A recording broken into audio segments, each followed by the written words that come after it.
Facebook, as you may know, announced this public offering of 70 million of its common shares, including more than 41 million being sold by Mark Zuckerberg. Proceeds from his sale, totaling about 2.3 billion, are expected to go towards satisfying taxes related to the exercise of an option to buy 60 million Class B shares. Here joining us to weigh in, John Steinberg is BuzzFeed's president and COO and a CNBC contributor. Good to see you again. Good to be here. Somebody pointed out the average price for insiders at the IPO was a little more than $1. Yep. So this makes sense for him. Well, he's also got a huge tax bill. It's funny. I mean, I'm trying to be a little cheeky here, but it's sort of the taper of secondaries, right? It's rather small on a market cap basis. He's got to pay taxes. It's being added to the index at the end of the day tomorrow. It's the right time to basically do it, I think. Yeah. Some have said it's a brilliantly just timed move. Yes. From a PR perspective, investor relations perspective, do it on a week where people actually have to buy your stock. Well, and also, this is a company that historically has done a lot of things wrong with Wall Street, so I think that the CFO's office gets a lot of credit on this one for timing it. They gave a lot of explanation that he's using it to pay taxes. A lot of it's going to charity, and, you know, the market cap is where it is now, so I think it's smart. When do you start to get worried about the float, about major dilution over time? I think certainly when you look at a $4 billion offering on a company that's $134 billion at this point, we're not even in the realm of really worrying about it. I mean, I think that if it was something more akin to well above 5% at that point, I think then you would start getting concerned, but certainly not now. Why does the company even need to issue shares right now? I think that he has to pay the tax bill, and given that he has to pay the tax bill... but separate from Zuckerberg. Right, but I think why not?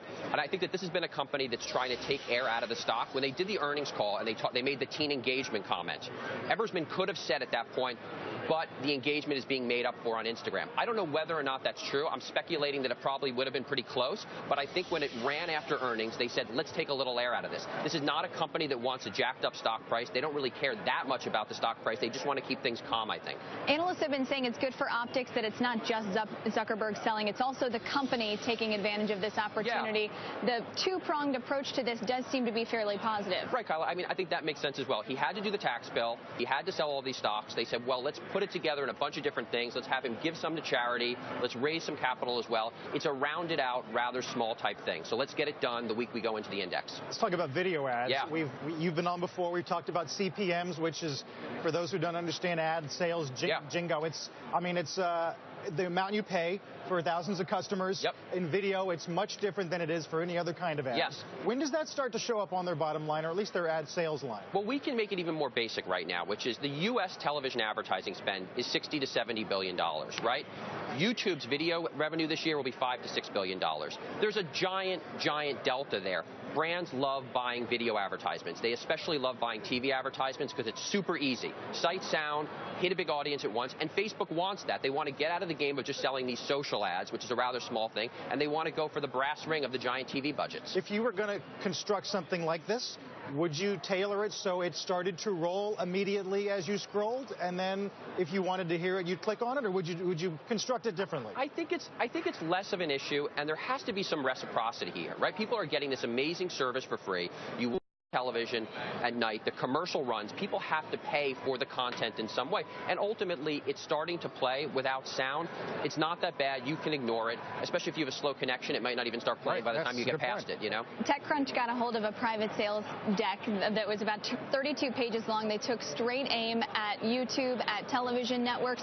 Do you think those comps are there just yet? Is Facebook going to be an ad killer against some of those competitors? Well, I think the easiest comp is the YouTube comp, right? Why don't we have the YouTube video dollars? But that, as I said, is a relatively small bucket. Then the next bucket is, let's sell on a GRP basis, which is the way that you guys sell television. Let's go after big budgets, and let's go after the much larger size, right? And they're pricing it now $2.5 million for a day. Simon? You know you're beginning to sound like a member of the establishment, don't you? I know. People should, reciprocity. We're giving you a free service. All right. You should watch our ads. Come on, that's not how it works. That's not how teams work, is it? Well, it's not cool, it's not I cool. love that I'm the establishment for once. At least I'm saying, at least TV is awesome and they love buying it. I mean, they do. That is true. Look, I do believe that. I don't think it's that interruptive. I think with no sound, I think it's less interruptive than television. You're right. I mean, the teens are not going to like it. You know, the most extraordinary thing is Facebook is now the establishment because it's going into the S&P 500. I know. How young is Facebook? And it's going to be in the S&P 500. That's amazing, isn't it? I know. I mean, it is sort of staggering. And you're right. When they start doing these things, which are a little bit establishment, making people watch a video ad that starts sports playing, that does open up the space for the people that don't have to hit the revenue targets, the people who don't have earnings, who say, we're not going to put in any ads. Now we're going to disrupt them. Have you always worn a tie, or is that new as well? Well, what's new is I realized it was the holiday. I opened my closet this morning. I'd worn the same skinny tie 10 times, and I had this nice normal red tie. So I was like, I'm going to go for it with the holiday season. You have become your parents, John. I'm sorry to say it. I got to keep up with you guys. You look so nice. I'm like, I got to try a little bit. Kayla is the only one. Kayla is the only one who looks nice. Thanks for coming by. Thank you for having me. I'll take that. Talking some Facebook. All right. E-cigarette smokers beware. Today of